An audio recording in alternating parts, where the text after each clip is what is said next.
Welcome to CX Nexus, a podcast for customer experience professionals who want to level up their careers and their business.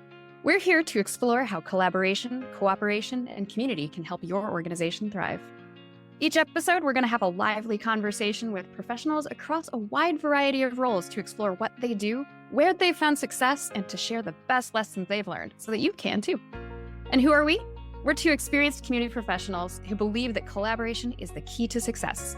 We worked at companies large and small, building user communities and connecting with teams and users across the business. And we want to bring the conversations that we've had with our partners to you.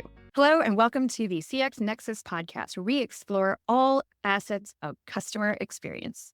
I'm one of your co-hosts, Nicole Saunders, and I'm here with my co-host, Chris Detzel. How's it going? I'm good. How are you doing, Chris? Doing well. Thanks for asking. Yeah. So we're both about 6 weeks in at new jobs. We were catching up a little on what that learning curve has been like, what we're looking at. It's an exciting time. It's been a busy period of time. And it sounds like one of the things that you've been thinking about a lot in your new role is AI and new technologies and how we are looking at bringing these into the ecosystem. Tell me a little bit about that. Yeah, I think that, look, we have to think about AI first in our community journey or our customer experience journey, I think. And that doesn't mean, we need to think big bang, hey, all things AI.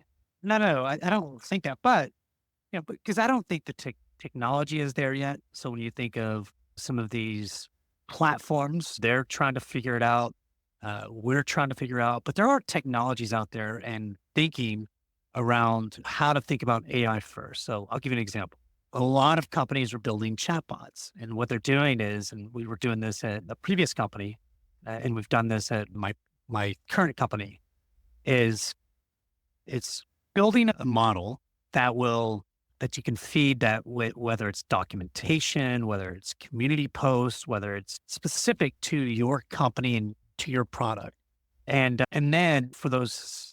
And then integrating some of that into your self-help tools, like the help center, like docs, like community, et cetera. And that then from an easy question standpoint, they can start answering those questions easily. And then from there, you can start looking at the data around, hey, these are the top questions being asked constantly. Maybe you can start writing specific things around those areas that your users are having problems with. So let's just think that you start integrating slowly but surely some of these AI kind of things. I know like one company, and I'll just name them, Graziti, is doing some things around sentiment, customer sentiment. So think, and again, this is a product company, self-help. I'm pretty sure almost any customer support company could think about this is you have the same customers that are on support and creating the support ticket or looking at documentation, looking at your self-help, engaging in the community. Those are all the same customers doing very similar things. And just think about that sentiment. So when you think of, okay, this customer's doing these things in community support, whatever, in getting data like, hey, this customer might churn, or this customer is ready for upsell, cross-sell, and thinking about those true business outcomes that give us good insights to what the customer might be doing next. Does that make sense? Yeah. And I'm glad that you raised that example of sentiment, because I think so much of the hype around AI, especially in the support space, the customer experience space, has been around how can we empower bots to answer support questions, maybe intercept some tickets that we don't have to then get agents involved on, increase self-service. And those are great uses. Yeah. But I think where the more significant bang for the buck is going to be in the long run is how we use those tools internally to do things just like you said, identify at-risk accounts, identify maybe hot topics of conversation in our community that we need to engage with or create some content around, understand the sentiment. So Chris, let me ask you, what has been driving you thinking about this? Is it something that you are working on in your new role? Is it just an area of interest? Is it just because you're seeing it out there in the ether? Why has this been top of mind for you lately? I think yes, and yes. So all right. When you think of the company I'm at today, ZoomInfo, they're embedding AI technologies into their tools, how salespeople engage and interact with contacts and how they're prospecting with even support. We have chatbots that we're continue to work on. And then when you look at our leaders, they're talking about these kinds of things. When you look at technologies, we all know that ChatGPT, Claude 3, whatever, like we're all using them. We're all engaging in these kinds of tools. We know it's all out there. We know that new companies are starting up. Some will fail, some will be successful, some will be bought. But we know that the AI piece is going to change the world. That's just the reality, one way or another. And I think so much so, like when you think of, social back in the day, right? Now we don't even think of social. We just use social. It's It's not just like, part of the water. and right now we're evangelizing. We're talking about how product companies are using these AI things. Tomorrow it's gonna be like, yeah, what? So what? You should be. If you're not, you're gonna be left behind. I don't get that. It's like when you look at on-prem versus SaaS.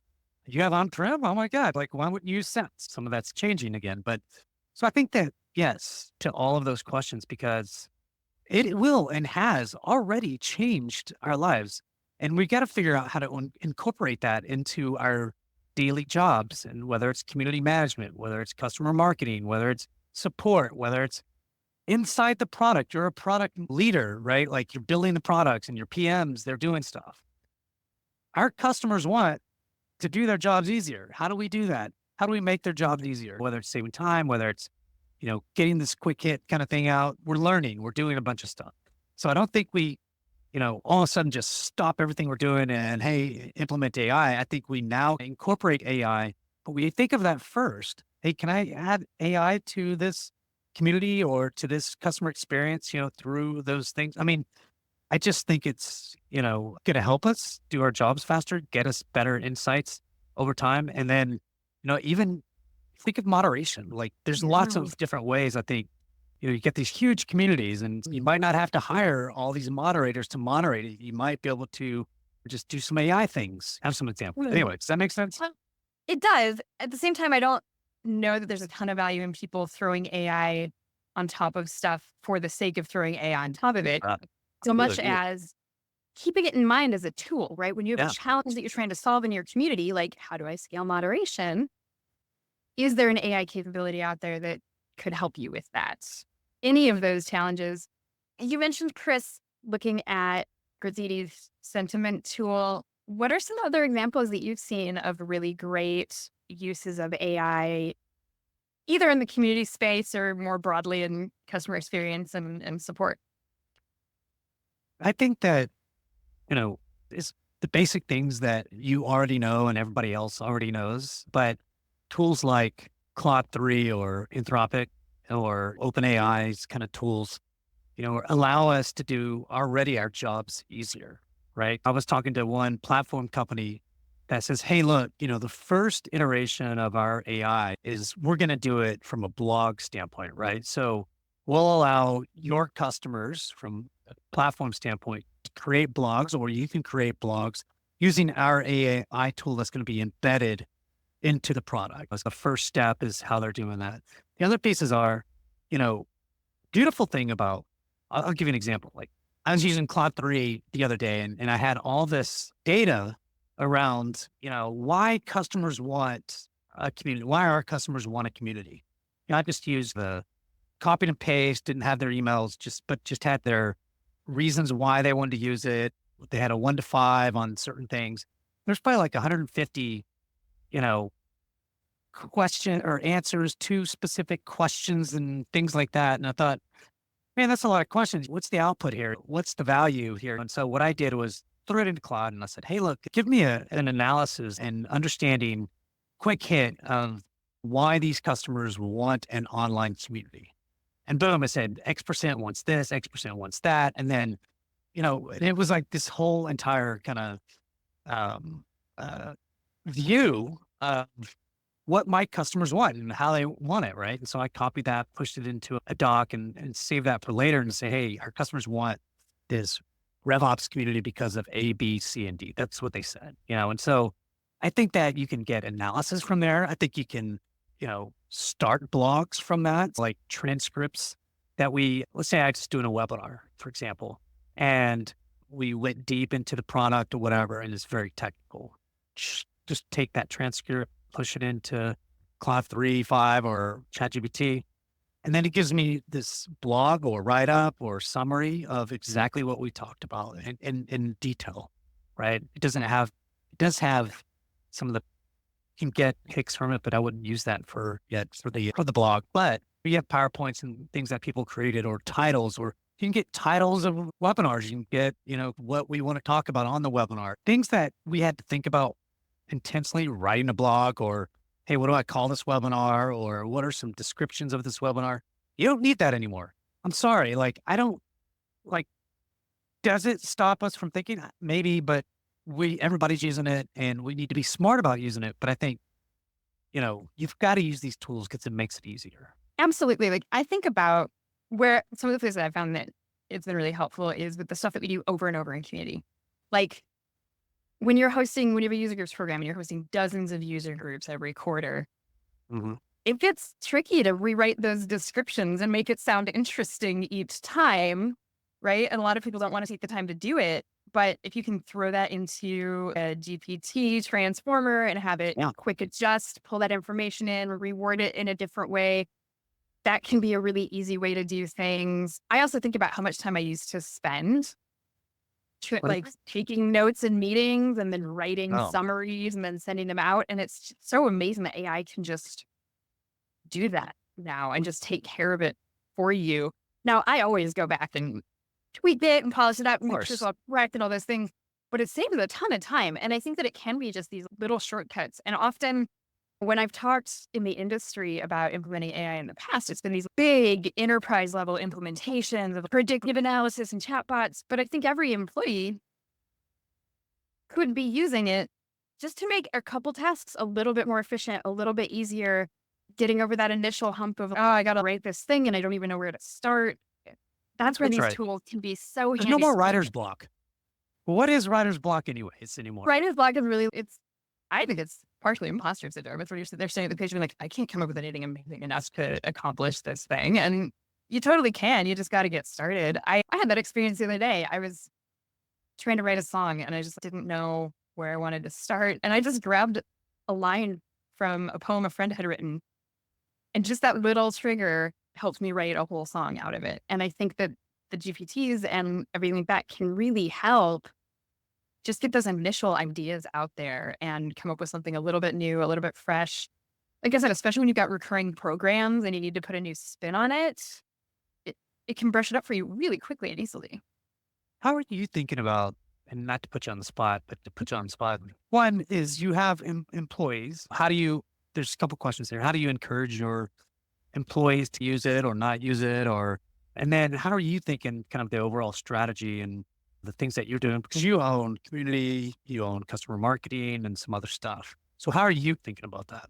And I think it's some of the ways that I've talked about. And of course, everybody's got to navigate within their own organization's rules. And I'm still sorting out what that is at my new company. My previous one actually had spun up a center of excellence around AI, where there was a team that was keeping up with industry trends, looking at the tools that were out there, experimenting with them, rolling them out in limited access to employees, and then asking employees every month, okay, what have you figured out? How are you using it? Taking those, turning them into best practices, and then teaching them out to other people. So as we would say, hey, I've used ChatGPT to do this thing. Maybe that's great. Let's get more people using it that way. And I think that's a very smart way to do it is experiment, figure out where it works for your organization, where it works for your program, and then try to get more people on board with using it in that way. Those are the things that I'm thinking about the most. And I know that's not super detailed, but at the moment, it really is that experimental phase of understanding where is this tool useful and where is it cool, but maybe doesn't actually save you that much time, or it's just a different approach to it. I'm also really interested over time to see how this changes things for people that maybe have different ways of thinking or processing information. And if it maybe removes some hurdles for people that have struggled with the traditional structures of work life in the past.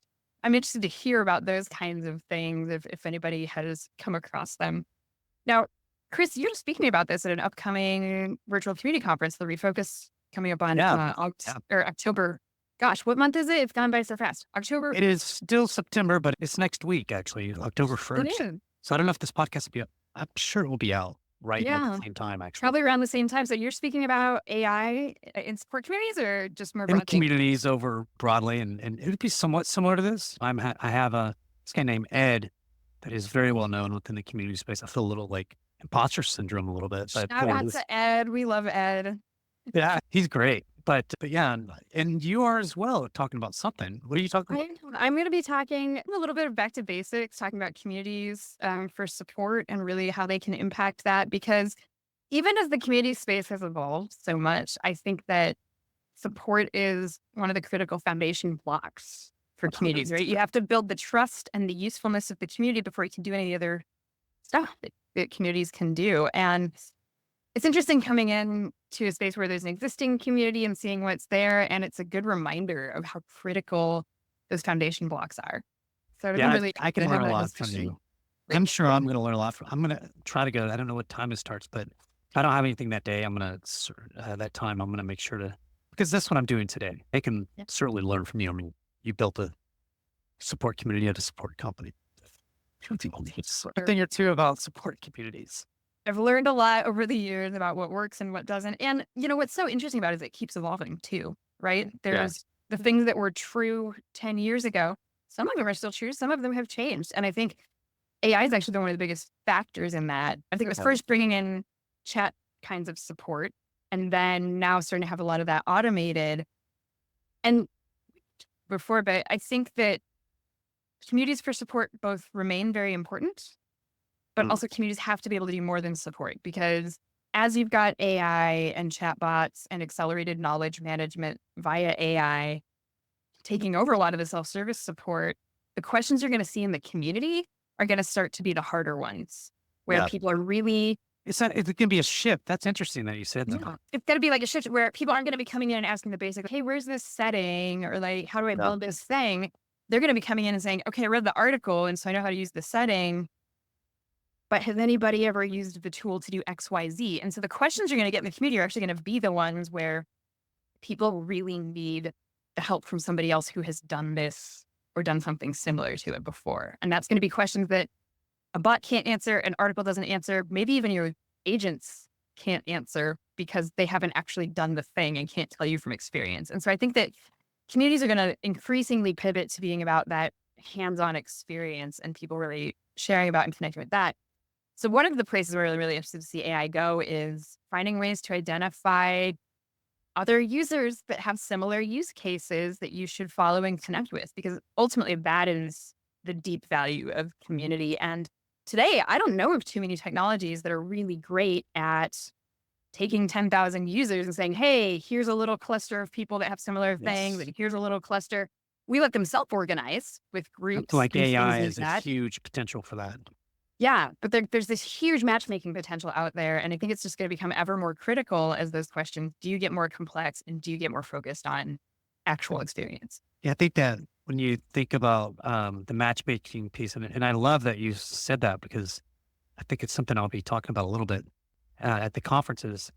When you think of there's a small business company, there's a medium-sized business, and then enterprise-wide kind of big companies. A small business customer, that uses your product is probably using a little bit differently than to some degree, than a bigger company or whatever. But this person in a small business does a million different things, right? They might be the president, they might be the sales guy.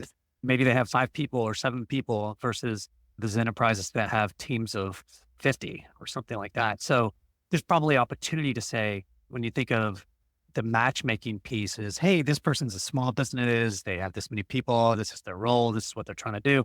Match them with this kind of person that's similar, but boom. And then voila. There's technologies that we've seen. I forgot, like an email not too long ago about, hey, we've matched you to so-and-so, but you start using AI, you still need the data. So when somebody creates a profile, you've still got to get, where's this person from? What company? What do they look like? And that kind of stuff. The beauty is my company, Zoom Info, does that for already. You get all that stuff. So there's some Yeah. good stuff there. So you can imagine what AI can do on that matchmaking piece. And the one thing I would say though is, and maybe I'm wrong, is I said this to an executive yesterday. I said, look, Because the key at the end of the day is user-generated content, getting users to create Yes. content. And the other piece is Google is putting that as a priority rather than your other content that's being like blogs and things like that. That's not as much of a priority than user-generated content. The forums of the world and things like that will get way more authority in the future because it is user-generated. So I think that's one thing to note, that AI probably is going to dilute a lot of this content. Search engines are getting a lot smarter, or will get a It's lot only smarter. going to make communities that much more valuable and important. Absolutely. This is 100%. such a critical time for businesses to be investing in their communities because of that, and making sure that they are also being very thoughtful about how they do and don't allow AI use in a community. Because you do want that authentic, authoritative Yeah. content that is going to rank really well. There's also a big call for like companies, if you've got a gated community, now is the time to open that up and make it searchable. You're missing out if you're not using that as part of your SEO strategy. I think that there's reasons to have gated communities, but in my mind, Or portions of your community that are what gated. as I was about to say, Sure.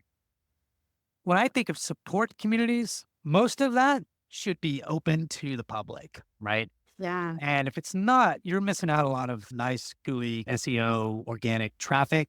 And there's a lot of, when you think of support deflection, when you think of getting the name out there even more, I always tell people, and I tell people with the Zoom Info, I was like, one of the number one goals, which there's many, but one of the big things is I want to be on the first page of Google. If anybody says anything about my product and has a problem with it, I want to be on the first page right there. You know why? Because it's expected.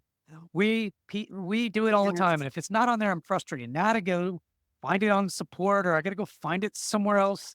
I got to call my account manager or something else that it's going to take time and effort. I want it like that. And I want to make sure that I'm there. Now it takes time and effort when you start working up. Anyways, I know I got off a little bit, but I do think having There's a whole conversation to be had there too. exactly. But I do think AI is going to play a huge role, in our online community space, and we should watch out for it. But I think there's a huge opportunity for, and I'll say this again, I'll say this a lot, because I think innovation within the community platform space is zero and has been zero for a long time. And it's very frustrating. And so this is the time to do it, because somebody's going to disrupt you if you don't, I think. And so I think they know this. Hopefully. I think it's only a matter of time. I think we're going to start seeing some things from some of the companies. Sure hope so. In the next several months, I would hope, because I know that there's organizations that are investing in their platform development. And so it'll just be interesting to see when some of that starts to come to market and get implemented for people. Because we can't do everything. If they don't, they will be left out, because we'll be using other technologies to embed it into our communities and things like that. They should be thinking that if they don't, we obviously do. Think of that whole entire customer experience, connecting directly to support systems, whether it's Zendesk or Salesforce, or connecting to LMSs, whether it's, I don't know, whatever LMSs are out there, and other sites, to have an open API kind of area. That is just table stakes now. I mean, those are still hard problems to solve. But how does AI now embed into that? Help your community managers out a little bit. Like, we're having to come up with this stuff ourselves all the time, or we have to be the experts in friggin' everything. Help us help you, and to sell that value. Hey, I need this platform because it does A, B, and C, and it's AI first, and thinking that would be an easy sell. Anyways, 100%. I digress a little bit, but I do think that it is on us to think of AI first, but I also think it's on other technology companies that deal with community leaders on a consistent basis. Yeah. And you got to make it feasible for us to do that too, right? Yeah. Anything else, Cole? I think that's good for this conversation. We got to save a little for your presentation at Refocus next week. Yeah. So I hope everybody joins us for those couple of sessions. It's going to be it's a good virtual conference. It brings together a lot of the industry leaders. They always record it too. So if you're hearing this after October 1st, I'm sure you can go out and find those on-demand recordings as well. But I'm looking forward to it. We've got some more episodes coming. We've been networking with a lot of our industry friends, and we've got some great guests lined up for everybody. So make sure you subscribe, share this with a friend or colleague somewhere in the CX space. And until next time, I'm Nicole Saunders. And I'm Chris Detzel. Take care, everyone. Have a great day.